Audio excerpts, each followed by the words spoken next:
welcome to Star Wars Outlaws. In today's guide, we're going to go over some of the best settings that I've changed since I started playing this game. Because when you first start off, the default settings are not the best, so I highly suggest you change these settings because overall, I think it's just a better experience with these settings on. So when you go to the settings menu, you're going to first want to go into the gameplay section. Now here under combat, depending on your skill level, you can change the enemy difficulty, your player health, the wanted difficulty, all that stuff right there. So if the game isn't hard enough for you, you can go ahead and put it on challenging or hard. It just depends on your skill level what you want to put that on. Next up, under movement, if you guys don't want to have to click in the analog stick to sprint, you can just turn on always sprint. So now if you just move the analog stick just slightly, she'll still move slowly, she'll still sneak around. But as soon as you stand up and push the analog stick all the way up, she will sprint without having to push in the analog stick, which is really nice. Next up under visual, we have Explorer mode, where you can remove the guiding color on core navigational elements in the world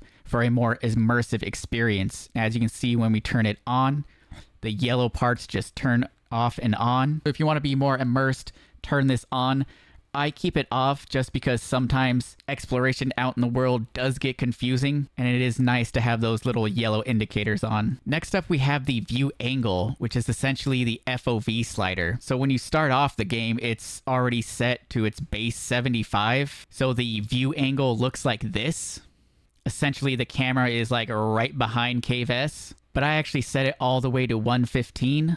And as you can see, the view angle is much wider, and I think it makes sneaking around a lot more easy. You can see a lot more. You can see around corners a lot more easily. You don't have to max the FOV all the way out, but definitely turn it up to a setting that you enjoy. And you can also do the same thing for the view angle when you're aiming. I didn't really see an issue with this, so I just kept it at 65. Next up, under minigames, when you're playing Sabacc, they kind of have that Arabish numerical values at the top of the card. You can turn this to simple numerals so they're more easily legible. Next up is the lockpicking rhythm challenge. The lockpicking is not that difficult. All you have to do is match the beat of the beeps when you press the trigger. It's not really that complicated, but in certain levels you do have to do a lot of lockpicking back to back, so sometimes it is annoying and time consuming. So to make it go faster, you can just turn this setting off. And the next setting you're going to want to change, depending on whether or not you get annoyed by it, is the slicing mechanic. In my opinion, the slicing is kind of annoying. It's basically a mix and match minigame, which is pretty cool the first or second time you do it, but you have to do the slicing quite a bit in this game, and it does get very repetitive and annoying, so I just turn this feature completely off, so I don't even have to be bothered with slicing, so that is something to consider. Then next up, you're going to want to go into the display and graphics, and head on down to the cinematic display mode. By default in console, it's in the 21:9 aspect ratio, which gives you the black bars on the tops of the screen, which isn't a big deal for cutscenes, but when you're actually playing the game, it's kind of annoying not being able to see everything. So I highly suggest you change this to fill screen. Then under the quality section, I suggest going for performance mode so you can get as close to 60 FPS as possible if you're on console anyways. And then for the motion blur intensity, there really is no benefit